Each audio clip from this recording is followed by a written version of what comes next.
Shooting it raw? Yes. Shooting it raw. Perfect. Here we are. Okay. Yeah, great to be here. Thank you for joining me. It's a pleasure. Yes. It's been ages since I've seen you. Thanks for inviting me. Well, listen, this is great. I really appreciate you joining me. I should probably do a proper introduction. So, Nissa Cornish. Do you prefer Nissa Cornish or Nissa Marion? Yeah, Nissa Cornish. Oh, Fun. sweet. So we obviously have the connection to Andy, who was on the podcast a couple of months ago, many weeks ago, whatever. Yeah. So as it happens, we've known each other for many years, and I thought I love the work that you do, and if I can bring more awareness to what you're doing now or what you've done, just to who you are, I mean, such a good thing to have you on the podcast. So thank you for joining me. Oh, thank you. Yeah, no, it's great to be here. Awesome. Okay, so let's just dive into the photos, and the first one, which is titled, it's the best thing I've ever made. So let's. Do you want to describe the photo? Because it's people can't see it. So. Sure. The photo is one I took of my son. One of many, probably hundreds of pictures I've taken of my son at the beach. In this particular photo, he's running away from me towards the sea with a little naked bum bum. He's 2.5 now. That picture was taken when he was about 2, and it's just my son running across the beach towards the sea. Nice. Yeah, so essentially it's a full body photo. He's wearing a necklace. We can't see he has an amber necklace on. We can't see his face. He's sort of traipsing towards into the very small surf. It looks like you're on Lantau Island. Yes. Okay, in Muiwo, I guess? That picture was probably taken, there's a little private beach that we go to. It's not too far from Lantau. Oh, nice. Sweet. Okay. Why, okay. My request was send me a photo of where your head is at these days. And you're a parent. You have a 2.5-year-old. It makes sense. You said this is obviously kids take up, speaking of bandwidth, they just take up all your mental bandwidth. Yeah, no, it's full on. It's in a good way. It's absolutely full on. It's all encompassing. It becomes your absolute purpose in life, basically. For sure. In many ways. For sure.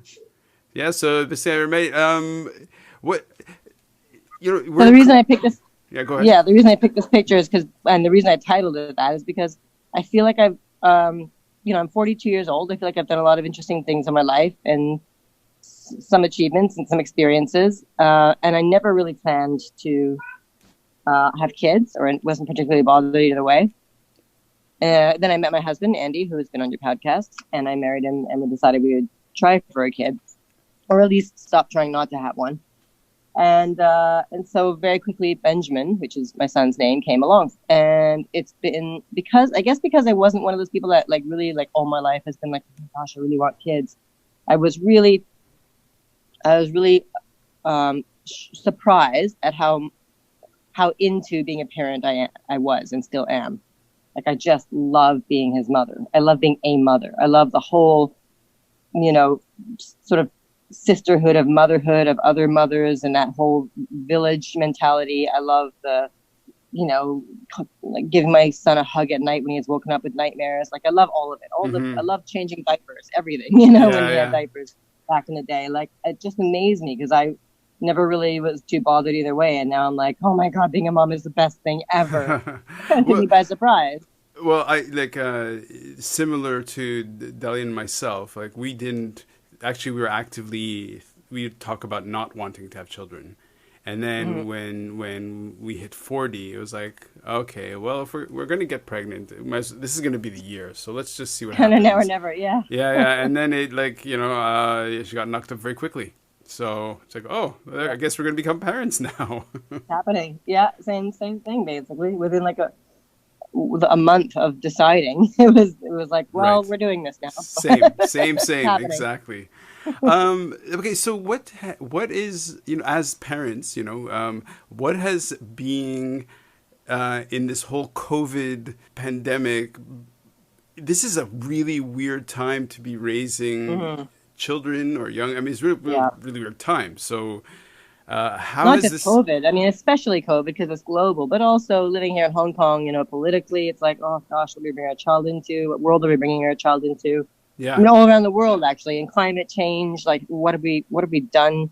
Like, what is my son going to have to deal with when he's my age?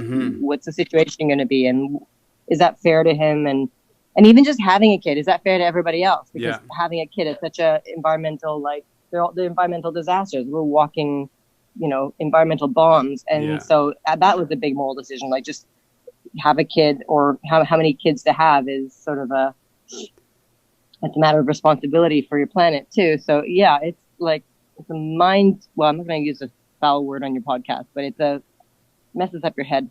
You can say fuck as much as you like. It is shooting it raw. So we're all adults here. It's a complete mind fuck. So yeah. And it still is. There's times I think about it, I'm like, what am I doing? Like, what have I done? But then there's this overwhelming, and I know this is hormonal, and I know this is evolutionary, and it's like, it's a human gut instinct. You're just like, I have to have this child, and I have to take the best care of him I can. I have to love the crap out of him. Yeah. That's what I got to do. I'm human. We're mammals. Yeah. Well, here's the thing is that we're dealing also with such heavy complexity, and one brain can't possibly contain all this complexity and everything. So as a conservationist, as a fellow conservationist, you know, the environmental impact for me was and for Delia as well, was a huge moral question. And yet very recently, new models suggest that actually human populations are looking to potentially collapse within the next 100 years because of low birth rates and all this stuff. So it's like, oh, so all of a sudden, it's just been, it's a lot to think about and a lot to deal with. Yeah. And I mean, to be fair, you can't expect most of the population, there isn't an expectation there for people. Like, having children isn't about, okay, let's do some research. Let's see what the studies are saying. Let's determine, the cost benefit ratio. Like, it's not, it's like, we want to have a kid. We want something to love. Boom, let's do it. That's how most people approach it. And that's fair. Like, we've gotten to a place in the world where like, these are all considerations. But at the end of the day, most parents are just like, we really want a child. Like, it's such a strong instinct that we're willing to, like, throw everything else aside and kind of turn a blind eye to it. But yeah, I mean, in terms of, population and low birth rates and what your child can bring, like, I guess, cost benefit ratio, we've always said we will raise our child. You never know what kids will end up being or doing or wanting, but we will raise our child our level best to be, a warrior for what's good and a protector of the planet. And, and we need those. We need more and more of those. And so that's part of how I, for lack of a better word, justify this, having of a child. It's a visceral reaction. It's to a certain extent, I think justification, some things we can move beyond needing to feel guilt or whatever and needing to justify and it being okay to say, well, okay, so we have a child and to, we're going to make the most of it. We're going to do our best with it. And absolutely. Okay, well, let's move on to the next photo because it relates actually. So you were mentioning the COVID thing. I'll describe the photo first. Sure. So it's a picture of, what did I send you? Hang on, I can't remember. At home in the country. Oh yeah. So it's a picture I took this past winter. I was just sitting at breakfast at our dining table, looking out the window, and I was like, gosh, like, it's such a beautiful day, and it's just this gorgeous winter light streaming through the window. The window is one of the many in our house that we have a lot of windows in our house, and it's the old school Hong Kong Chinese old school windows with like green. I don't know how to describe it. They kind of have, like, if you've lived here a long time, or if you've seen the old buildings, you'll know. Like, it's a kind of window that I absolutely love, and our plants are in it, and it just it's very quaint, and it very much reflects our entire home's style. And because it's the plants and the little antiques and stuff that are sitting on the windowsill. And the reason I picked it. It just is, it really it makes me smile, makes me remember how much I love my home. And it relates to the previous picture, actually, and the question that you asked, which was around COVID and having a kid and stuff. And so we moved out to Lantau Island. We're living in a very rural area of Lantau Island. It's not a village. There's no road to our house. There's a farm to the right of us, and actually a farm to the left of us, and a field and a stream in front of us, and a mountain behind us. Like there's really not, it's very rural. And we moved out here from Tin Hau. So like just next to Causeway Bay in March last year. And in March last year, there was nothing happening of significance in Hong Kong. By June last year, there were protests in the street, water cannons rolling down what used to be our front door road, bus stops and Starbucks being burnt to the ground in front of our old flat. So we didn't even know at the time. We just thought we need more space. Our apartment's kind of crap. Let's move because we have a kid. And we chose to move to Lantau, me kind of reluctantly at the time. And then after we moved to Lantau, like basically the city has like practically gone up in flames. Like first protest and then COVID. And so just my love for where I live has just like increased exponentially every time something happens in the city. And I'm like, thank God we're not there right now. My son has, even under the tightest sort of social distancing restrictions that we've had, my son can still go outside on his tricycle and roam around the neighborhood and go splash in the stream. And, we do stuff like in the spring, we went and found some tadpoles and brought them home and watched them grow into frogs. Like where in urban Hong Kong do you get to do that? Nice. So I just love living here. I love the sensation. I love being on a podcast with you while sitting with my feet up on my balcony and looking out at the trees. Nice. It's just an amazing, I'm just so grateful for it. Yeah. Yeah. Well, so one of the things that people who know me and have who've seen my images and all this stuff, they're going to get a certain different view or perspective of Hong Kong. And most people, when they think of Hong Kong, they think, okay, 7.5 million people who live in this hyper dense urban area. Yeah. But what great. So much more. Let me describe a little bit. So the light is beautiful. It's very warm. Behind the glass, you can see that it's a sunny day, and you can see the hillside. So it's roughly, this is leading up, I'm assuming, towards Sunset Peak and all this stuff, or maybe Silvermine Bay hills. And it's behind Silvermine Bay, exactly. Right. You can see the mountain. Exactly. So we call it our mountain. Yeah. So like yourself, where I live, we're surrounded by green jungle, hillsides, so much life. And so in the image, there are all these sort of pots and plants and sort of antique-y, like a honey can or something. Yeah. And it's very soothing. It's a very soothing. Yeah, it feels so home to me. It says home. Like it says me. It says how I choose to live my life. It says the view that I want to have. And I knew you'd relate because you live out in the jungle too. Said, so I knew you'd get that. Right, for sure. And it's a beautiful image. It's a beautiful image. And what this actually segues very beautifully because, okay, so the first image was, the greatest thing or the best thing I've ever made, right? In terms of your life's work and whatever, you feel right now this emotionally strong connection to being a mother and your son, which is amazing. And then the second image is of your home in green, this beautiful pastoral scene. And this segues beautifully really into how you and I have met. And we met through the sort of conservation community. And so when I met you, you were at the time you had, I think you had volunteered or you had just started with the beach or the ocean cleanup. The Hong Kong cleanup, yeah. Yeah. So why don't you talk about that for a bit and then how that dovetails into the third image that you sent? Sure. It's basically my career progression in Hong Kong. I came to Hong Kong in 2000 or 2001, I think, in a different, actually, entirely different industry than that. From where? But that from Canada via Taiwan. Oh, wow. Okay. And when I got here, the industry I was working in was wonderful and fun, but kind of started to get a bit unfulfilling, disillusioning. So I started volunteering with my best friend's organization at the time, which is the Hong Kong Cleanup, or at the time, the Hong Kong International Coastal Cleanup, which later became the Hong Kong Cleanup. And excuse me. And I became really interested in that work. It was really fulfilling.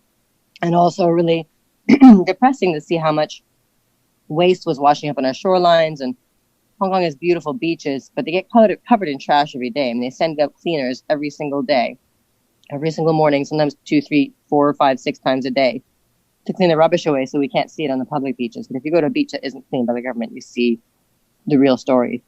So started working more and more, ended up becoming a manager and then a partner of that organization, and really committing my full time to environmental conservation through the Hong Kong cleanup, which has always been a passion of mine. I was in the environment club at high school and in university. Like, I've always been sort of a nature freak, and I love being in the outdoors, and I'm a bit of a softie too. Like, I'm a bit of a bleeding heart for animals and, you know, animal welfare and trees and plants and flowers. So it's been a natural fit for me.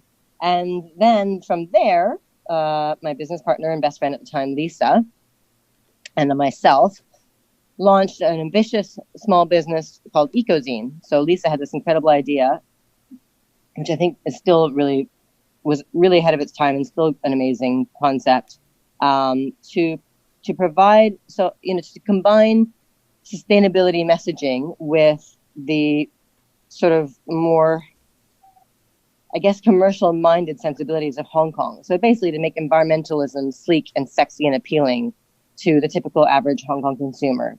Because there was this divide between environmentalists, or we felt like there was, between people who are genuinely environmentally conscious or interested in environmentally conscious activities, and the mass public, who just didn't have the exposure or the awareness or the, you know, the wherewithal to really make the right choices. So we decided to do that in the form of a magazine, online and print. So Ecozine was really super successful for a couple of years. Really, really, like, I'm so proud of the work we did. I love the magazines we produced. I loved the connections we made, the changes we were part of, the people I met. Like, just the whole experience was really, like, just an astonishing chapter of my life. But it was also really hard work, and I got burnt out. So I parted ways with Ecozine and the Hong Kong cleanup. Let's call it a sabbatical, but basically I just needed to move on and do something else for a while. And also that was the point at which my husband and I had just gotten married, and I was working such long hours and coming home so tired and stressed that if we were going to try and have a child, it wasn't going to happen while I was working there. So left that job in January 2016 and got pregnant in February of 2016. And then, 17. And then, yeah, had my son, spent some time with him, and did some freelancing. I love to write and edit, so I did that in that period. And then 6 months after my son was born, this ad was posted on JobsDB or whatever for a job that on the same day it was posted, 3 people, including my husband, sent me the job ad and said, "You should have a look at this. This would really fit you." And I wasn't even looking for work at the time, particularly because I was freelancing, but and I hummed and hawed, and I was like, do I want to go back to work full time? But it really was a perfect role for me in an organization I really respected. And that organization was Redress, and I'm still with that organization now. I'm the executive director there. So I was the event director when that job started. That was the job that everyone sent me and said I should go for. And January this year, our wonderful executive director had to leave Hong Kong, and so I stepped into that role. And it's just an incredible organization to be with. So Redress, in short, focuses on the environmental impact of fashion and textile industries, which is enormous. A lot of us don't really realize the enormity of fashion's impact, because it's not something that's talked about a lot. And so what I really like about Redress, and we get into the picture and more sort of details of that in a second, what I really like about Redress is, for me personally, in a career sense, is that with the Hong Kong cleanup, when I started working with that, volunteering there 2003 and then working full time with it, it was such a long time ago. At that time, sort of single-use plastics and marine debris and that kind of topic were really not mainstream enough here in Hong Kong for everybody to know that, like, getting a shopping bag, like the 50-cent rule hadn't even come in until 2009. And so I felt like, it was really exciting being on the crest of something, being part of pushing something forward, being part of making something mainstream that hadn't been mainstream yet. And that messaging, everyone really is clear, like single-use straws, single-use plastic bags, single-use plastic bottles, single-use coffee cups, that those are bad, and we need to find ways to get solutions for those problems. But fashion, now I feel like the fashion world's impact on the environment, that's in terms of public understanding is where single-use plastics was maybe 10 years ago. So again, I get to be on the crest of this like spread of information, this wealth of knowledge that people are about to, download globally and especially in Hong Kong. And again, be part of the change of something less well-known becoming a mainstream concern and really being something people can act on. Right. If that makes sense. No, it's great. So let me just picture, yeah. So no, it's great. No, so the image is okay. So 1/3 of the image at the top is just a kind of it's a commercial building. It's got the the false ceiling with the fluorescent lighting, and the bottom 2/3 of the image are like tables and what looks like industrial bags covered with tons of, well, not tons, but covered with a lot of tons, yeah, okay, of fabric, of clothing, of rejected, I mean, could be used, could be rejected, could be unsold, just lots and lots of shirts, pants, various kind of textiles. The space is large, which for Hong Kong is unusual. So when you made that image, or what describe that day and describe what this image actually signifies. So I took the picture. It's one of many pictures I took during what we call our Sortathon last year.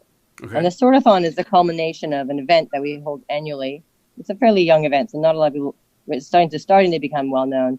Every year we do what's called Get Redressed Month in the fall. So we do a lot of different programs and activities. This is one of them. And Get Redressed Month is about, it's October. It's about public awareness. It's about engaging the local community and local businesses and schools and families. We run a clothing drive. We do education activities. The clothing drive is really useful because, as an organization, the clothes that we receive, that people donate, I think we have a unique position in that, unlike other organizations that take used goods, we are committed to making sure every single stitch of clothing remains in circulation if it can. So what we do is we receive the clothes, we sort through every single garment, we inspect and sort through with the help of volunteers, and then we send it to where we think it's going to have the most chance of actually being used and appreciated. So we work with a host of different charities like Impact HK and Mother's Choice and Crossroads and Pathfinders, et cetera, et cetera. And we say to them, okay, what do you need in clothing right now? And, let's say Refugee Union says, well, we need 6 bags of warm men's clothes. Or Mother's Choice says, well, we need 5 boxes of age 3 to 5-year-old clothing. We'll send them exactly what they need. And that is a really crucial role, I feel, because people tend to dump their used goods on charities without really knowing that charities don't have the capacity to sort through your crap and find what they need. So this really helps people be able to dispose of stuff without worry, knowing that their stuff will go somewhere good, and helps the charities not have to deal with people's waste. And so we do this through, last year we initiated a new event called the Sortathon. It was essentially a 24-hour sortathon, like a marathon of sorting through charity donated clothing and deciding where it's going to go. So the clothing you see in the picture, you said it looks like tons of clothes. It's tons of donated or rejected, as you say, is another word you can use, clothing from people who've dropped them off at collection points during the clothing drive in October. And that clothing drive accumulated about 15 tons of clothing. And so it was substantial. Yeah. Wow. But I mean, that's nothing for Hong Kong. I think we dump like almost 400 tons of textile waste into our landfills every day. Every day? 300 and some odd tons every day. So 15 tons may seem like a lot, but we collected that over a month. And honestly, it's a drop in the bucket of the daily amount of textile waste in Hong Kong. So, and I think about half of that's supposed to be clothing. So about 190 tons of clothing a day goes into Hong Kong's landfills. So we collected 15 tons. We put it in one big, as you say, industrial-looking room. As the space was donated to us by Swire. It's very hard to find a space that big in Hong Kong. So they were kind enough to give us like a whole floor of an office building to do this activity. We dumped all the clothes that we had been donated And it was a massive pile, like of the biggest pile of clothes or anything I've ever seen in my life. And it was only 15 tons, like not even, like I say, like a tip of the iceberg, right? Oh, dude. But the fact of the matter was, similar to when we used to do beach cleanups. We had these volunteers coming in shifts from our different corporate teams, and they would come in, come off the elevator, turn around the corner, see this pile of clothing and go, holy shit. Yeah. That's a lot of, and then we tell them that's not even like remotely close to what's thrown away in Hong Kong every day. It's really impactful. And so I took that picture because I was like, this is, this works. Like this, it's physically showing. And then people come in and they're sorting the clothes, and they're handling them, and they're seeing how much stuff gets really perfectly good stuff gets thrown away every day, and how much work it is for charities to sort through this stuff, and how much good stuff there is that can still be either sold secondhand or donated to someone to use. The worst case scenario, recycled or downcycled into other materials like rags or fuel pellets. I think it's a really amazing activity, and I'm really proud of us having done that. This year we can't do it, obviously, because of group restrictions, but we'll find other ways to carry the message forward this year. So what city did you grow up in? I grew up in Ottawa, which is a small Canadian city, which you would... So one of the things that, you notice in Hong Kong is that there's a real cultural, I don't want to say a fetish, but a cultural, like there's a rejection almost of used goods, and so secondhand. Yeah, that's one of absolutely. It's a cultural thing. It's a lot less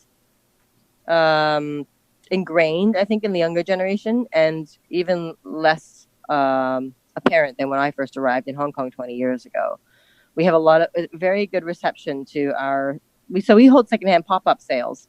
So that donated clothing that we receive, I don't like using the word donated because it feels like a lot of the stuff, if you donate, quote unquote, air quotes, donate all your used socks and underwear to me, I don't consider that a donation because it's not useful to anybody. It doesn't do anything good for me. But all the stuff that's sent our way through clothing drives, we sift off the top tier, the really nice, good quality, maybe high-end brands, new with tags stuff, and you wouldn't believe how much of that stuff is donated. And we do a twice annual pop-up shop of secondhand clothing, which is I do all my shopping there. Like I pretty much buy all secondhand clothes now because it's such good value. The clothes are amazing quality. We sell them really cheap. And we do a beautiful shop. And part of that is to raise funds for our work. Right. But part of it is also an educational activity because people come into this pop-up shop that we do. And we do them in beautiful venues. And they go, like we have people wandering in, foot traffic just off the street going, oh, I'd like this in a size this, please. And we're like, oh, there's only one size. It's a secondhand store. But then they're like, what? This is secondhand? And a lot of the time they still buy stuff. They're like amazed at how clean and how nice and what good quality clothing. And it really is like transformational sometimes and exciting to see someone go, oh, wow. Well, okay, cool. For sure. So, and bringing more message to people. So yeah, it is something that we're working on changing mindsets around that because it's part of a circular economy is, finding uses for things that someone else is finished with. So how old is the organization? So Redress was founded by Christina Dean in 2007. Okay. So I guess we're about 13 years old. Wow. And founded in Hong Kong. So it's only Hong Kong based. We're Hong Kong based. Our headquarters is here. We have offices in Paris and London, but most of our work is based here. One of our programs, the Redress Design Award, is an international. It's a global program. So we have global presence, but like 13 out of 15 of our team are in Hong Kong, basically. Oh, so you have a team of 15, 13 and here a half. In Hong Kong. Yeah. Wow. Yeah. So, yeah, it's a good little team. Everyone's really hardworking. It's an amazing place to work, actually. So, do you guys have a dedicated office? Yes, we have an office, which we actually call our Sustainable Fashion Hub. It's got a ground floor shop front, and we welcome the community to come in and drop by anytime and see us. It's in Sham Shui Po, which is, as you probably know, Hong Kong's traditional garment and textile district. So we chose that location very strategically to be sort of in that area. And we only moved in there this past March. Wow, okay. Previously, we were working out of a donated office space in Central. So it's very exciting for us to have moved into this new office. But sad that because of COVID, we haven't really been able to welcome people there just yet. Yeah, wow. So here's another thing that I find really interesting.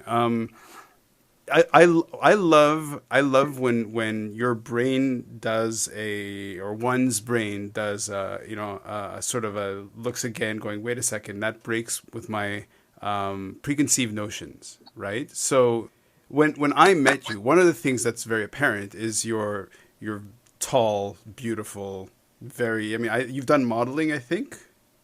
Hmm. Okay, so yeah, so you're very That was my first career, yeah, right. in So Hong that Kong. so maybe that kind of gave you exposure to some of the sort of Yes. the clothing and textiles and the Yep. yeah. So Yeah. there's It's that. nicely, very nicely come full circle in that sense, actually. Okay. And and then very drawn to the entrepreneurial startup, small outfit, struggling, emerging idea of community awareness and education, right? Right now, the Redress, in a way, is a startup culture and is really pushing uphill. Yeah. Really pushing towards a change of awareness and consciousness, which I find fascinating and I find inspiring, and it's what I like to do as well. So, do you have like talk about or what is your evolution or development has it been as, for example, as a small business owner or as a small business director? It's funny to hear you say that because I always describe myself as very risk averse and Most not someone who's entrepreneurial. entrepreneurs always say this because, listen, as an entrepreneur myself, you are risk averse. Like, you don't want to make mistakes because it really hurts. Yeah. But then people describe you as risk, as entrepreneurial. And it's like, oh, that sounds like someone who's really daring and willing to take chances. And that's not me. So I always, that kind of conversation, I'm always like, wait, are we having the right conversation here? Are we starting with the right facts? But yeah, I don't know. It kind of feels jarring to me. But I mean, I do, like I said, enjoy being on the crest of something new and being part of something different and not just a cog in a machine. So I guess, and then that combined with really caring about the planet makes it like a no-brainer, I guess, to work, if not as a startup, certainly in the charity sector, which I would say every charity that isn't a major multinational charity is effectively a startup because you're constantly battling and Well, trying to get somewhere with it. Yeah. well, the work I do in my, like the work I get paid for, in service leadership has been, we sort of say there you get two kinds of income. Most people think about financial income, so the money you get every month for the effort, the labor that you put in, but you also get psychic income, right? You also get sort of the positive Yeah. energy, Yeah. and people Yeah. don't necessarily value it for what it is, but it's actually quite important. So Yeah. in a charity, you're getting a huge, Massive. massive psychic income, Yeah. right? It's a very different ratio than you do in the private sector. Yeah. And I guess I value that highly. Yeah, that's well said. For me, I just call it fulfillment, but that's exactly right. Right. So in terms of like if you could have right now like a magic like a genie come over and say, okay, what is the big problem or a crisis or challenge that you're facing through Redress, and I can solve it. So what would you say is that one sort of like, if you could have a magic bullet, what would it be? Would solve which challenge that you're facing right now? I think this is something that a lot of environmental, I don't know, maybe social also, but certainly environmental NGOs would. So what I'm saying is that what I'm going to say is not exclusive to Redress or the issue we face, the issues that we address, i.e., clothing and fabric and textiles. What I think I would love to see solved, like someone to just come along and say, well, this is how you figure that out, is converting awareness into action. Because we can like shout from the rooftops all day long and people can go, oh, really? Like fashion accounts for, fashion's the second greatest user of fresh water after agriculture. Oh, fashion, a cotton t-shirt uses 3 pounds of chemicals. Oh my gosh, we're sending like 10 truckloads of rubbish of fabric to landfill every 3 seconds. Like all these, that's not an actual stat, by the way. I'm just making that one up. But like they can shout stats all day long and people can be like, wow, that's amazing. But the transformation of people's behavior is such a harder needle to move. Like knowing something and wanting to change your actions and behaviors based on what you know is like it does my head in, because we can raise awareness till the cows come home, but will people actually buy less? Will they spend more on better quality stuff? Will they, consume less, whatever it is you're dealing with, in our case, clothing? That's the, like, how do we make people just do stuff differently? Well, I mean, one way is obviously government legislation, but then you have to lobby the government, and that's also like a bit of a brick wall sometimes. So yeah, that's, I think, just how do you get people to actually, and even myself, sometimes I'm like, yeah, with everything I know, I almost wish I didn't know, because there's a responsibility that comes with awareness. But a lot of people, I think it's hard to sort of take that responsibility on, because it feels like for people, it feels like something that they have to give up. And from the work that Andy does in shark and marine conservation, and that I've crossed or intersected with, I totally understand that feeling of, you think in your mind, well, if they just knew what was going on, knowledge itself would be enough to change behavior, but it's not. It's really not. So it can be, but it's not universally. In terms of your team, right? You're all kind of dispersed at the moment. How are you being productive? How are you working these days? So we are working from home, but it's a challenge. I mean, I really appreciate that a lot of our team are really, because we've all been, in this situation for months now. I think many organizations have managed to sort of pivot their working styles a little bit to work from home more effectively, but we're no different. But unfortunately, a lot of our work is based around events, like that sort-a-thon I described, but also a lot of physical events for our other programs, both in terms of fundraising and in terms of actually delivering the work. And so it's been insane. Like every week there's like a massive strategy meeting where we're like, okay, actually that decision we made last week, can't do that anymore. Let's re-strategize again, because now the maximum number of people is 2 or whatever. Right. It's when you're working in an event-based industry, you have event-based programs, it's really challenging. But I'm really proud of our team. Like, we've done a lot. We've embraced, I'm probably one of the oldest people on the team. I am, definitely, actually. And so I am probably more reluctant or more resistant to change, especially like innovation and digital change, than I like to admit. I want to embrace, but sometimes I'm like, oh, can't we just do things like we've always done them? So fortunately, I have a very young and diverse and vibrant team that are willing to take, I guess, innovation and make it work for us. So yeah, it's an interesting time for everybody, I think. Yeah, in that sense. For sure. The issue with a lot of this kind of work is it's easy to lose, because you're facing such huge challenges, and in your mind are so important and monumental. And the question is, how do you avoid burning out, right? Because, so for example, you had mentioned that before, because it's hard to turn, it's hard to say, okay, well, it's 6 o'clock. I'm gonna turn off the. I'm going off the clock now, right? So what's your? Well, you know what, my strategy was have a kid. Because that really changes your priorities. Like I used to be like, well, whatever, I've got nothing else to do. I'm gonna stay at the office till midnight. Like, what have I got to do? And I'll eat crap and I'll have instant noodles for dinner again. But even as a single person without much other commitment, it still did burn me out, and I had like pretty severe like symptoms of burnout at the time. So having a kid changes everything. I'm like, I don't care. The most important thing is that I see my son. Right. I have to see him. I can't go all week and not see him in the morning and leave before he wakes up and get home after he sleeps. Exactly. That's a no-go, non-starter. So for me, there's that. Like, it builds in, like, I'm shutting my computer now and I'm putting my kid to bed. And if I have to get back on the computer later, fine. But I'm taking that time for me and for him. But then there's the other members of my team who are younger. And I see in some of them, who I used to be, which is just like, well, I'm going to work late because it has to be done. And so now, as a director managing, other people, it's really important to me that my team doesn't burn out, and that they have work-life balance, and that their well-being is acknowledged and looked after by us as an organization.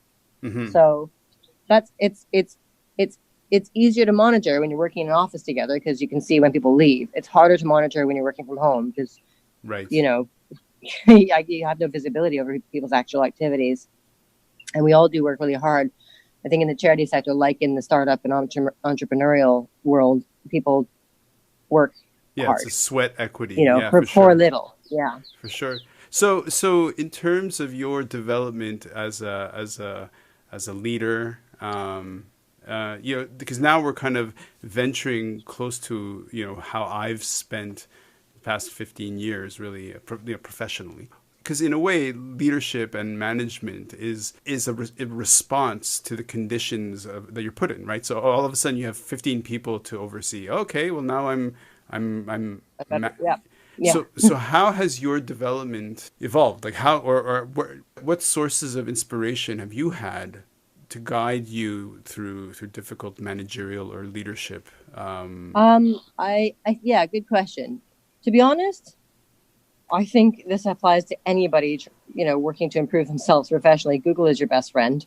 There's just so much out there. 15 years ago, if somebody wanted to sort of take on a new role they'd never done, they'd have to find a mentor or do a course or learn it somewhere, because it just wasn't, you couldn't just click a button and download something and read it. So yeah, there's been I have spent anything that comes up. I'm like, I don't know. I jump on the computer and I'm like, what do other people do? How is this dealt with in other organizations? What's best practice look like? But also I have some really good mentors in my life. I think the last executive director at Redress was excellent. She did the job really well. She took care of people. She was genuine. She was just a really good leader. So I take pages from that, but without trying to be that person, also bringing myself to it. Sure. And then I also have, he's going to hate that I say this, but my husband is a constant source of inspiration to me. The way he works and the way he, is as a professional, and his passion for his work and the way he manages his stuff. He's a really good sounding board too. He's a really good. Yeah, I'm sure Andy would hate to know that you admire and love and respect him. Well, no, but I get all sappy about it in public. No, that's awesome. It's really good to have someone, though, that lives with you, that's right there at dinner time, that you can be like, so this thing happened today. What would you do? Or what do you think? Can I bounce an idea off you? Mm-hmm. Well, okay. That's the treasure. So from the world of service leadership that I train, what we talk about is saying, well, at the very core, at the very core, leadership and management is a service. Like it's the energy you're bringing to other people, right? And for them to excel, yes. And rather than thinking about it as like a pyramid with a top down, like command and control, when one person decides everything, when you're in a service organization like Redress, in a sense it's like if you're a parent, you learn very quickly what it is to be a service leader, because your kid is watching you and taking the lead and taking inspiration, and you're guiding them. And kids are like the young kids are like the worst employees you could ever have. They show up like essentially like a drunk rugby player. It's like, geez, I have to you shit on the floor, man. Like, what are you doing? Yeah. So how do you feel your role in terms of your relationship to your staff has been influenced by you being a parent? I've never looked at it from that perspective, but I guess there's definitely areas that I can see that are similar. I guess being a parent requires patience, and it requires knowing, like, picking your battles. It also requires, like you say, managing short drunk people and getting the best out of them and coaxing them to do things in a way that doesn't upset them. But also, I think in terms of leadership in the organization and as a parent, you're not trying to control that person or control those people or get them to do what you want necessarily all the time. Yes, as a parent, you do want the child to get dressed and brush their teeth. And as an employer, you do want the person to finish the spreadsheet and, deliver the presentation or whatever. But you also want to help that person excel as a person and help them feel good about their work or themselves. Mm-hmm. So I guess as a manager, as a leader in the organization, and I said this to my team not long ago, like I exist to help make sure that they can do their jobs without worrying about, the organization. Like the things that I do aren't specifically about advancing our programs in terms of like, okay, I'm going to finish this PowerPoint. I might do that, but I also, core part of my job is like making sure nobody has to worry about budgets. Nobody has to worry about the rent. Nobody has to worry about HR issues. Nobody has to worry about our insurance or our business registration renewal. Nobody has to worry about our network. Nobody has to worry about what COVID is going to do to us. I'll cover those things so you guys can just get on with your lives and your work, not worry. So making sure that all the foundation and the cogs are in place so people can comfortably get along about their day and feel supported and know that there's a strong foundation there for them. Is your team bilingual? Like in a sense, like is it? Yes. Living on Lantau is pretty amazing. How do you recharge? I mean, okay, let me tell you a story. We found this place in Lantau while we were living in Tin Hau, or Tai Hang actually, and I was like, we are not moving to Lantau. Are you effing crazy? It's so fucking far away. It's so like just, boonies of Hong Kong.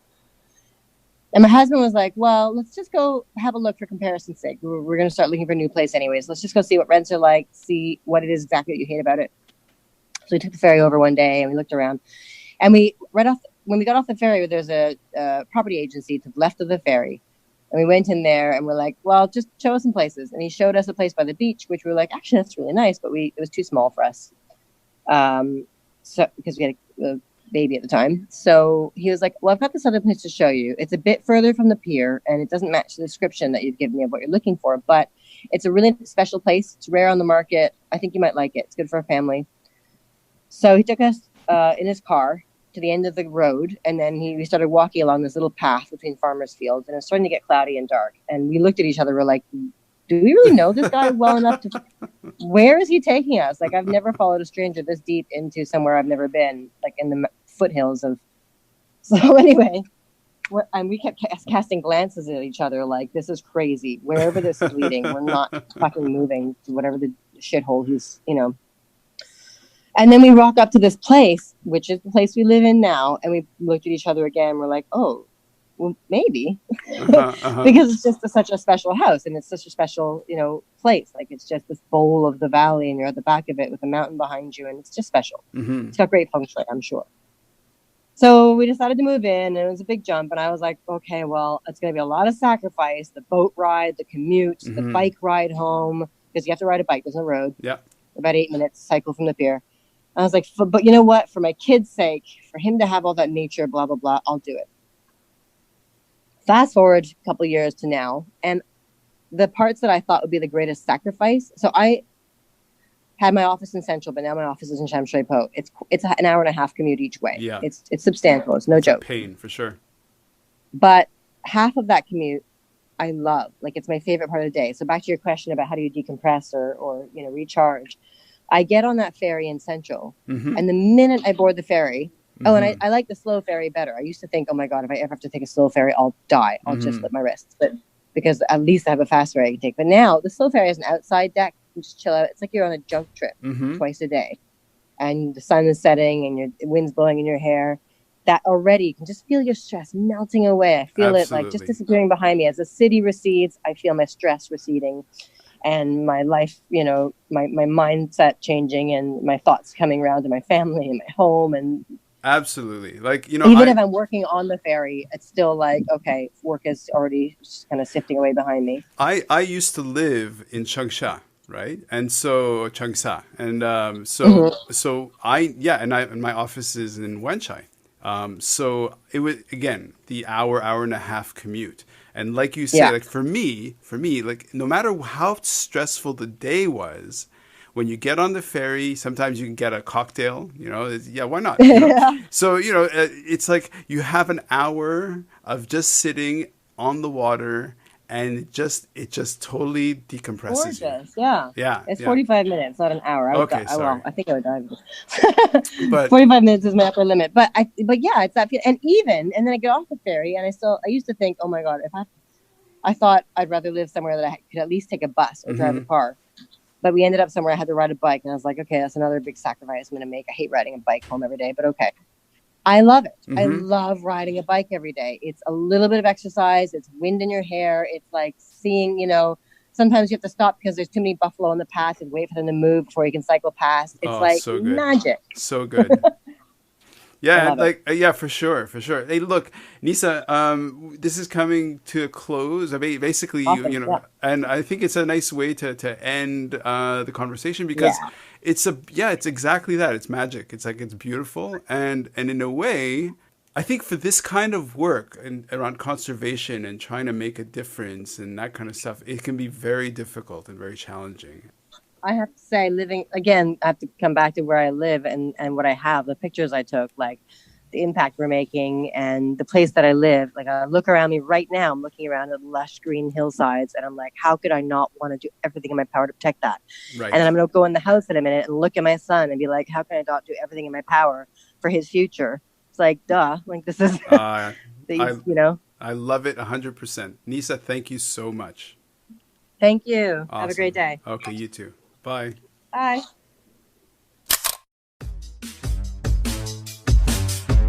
Thank you so much for joining me, Randall Fancy, for this episode of Shooting It Raw. I really appreciate it.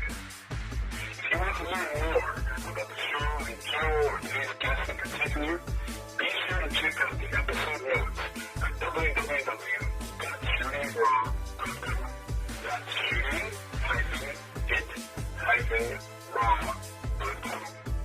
I appreciate everyone who takes some time out of their day to give Shooting It Raw a listen. So get out there, make amazing photos, and be sure to appreciate how amazing the world is. Gratitude and a sense of humor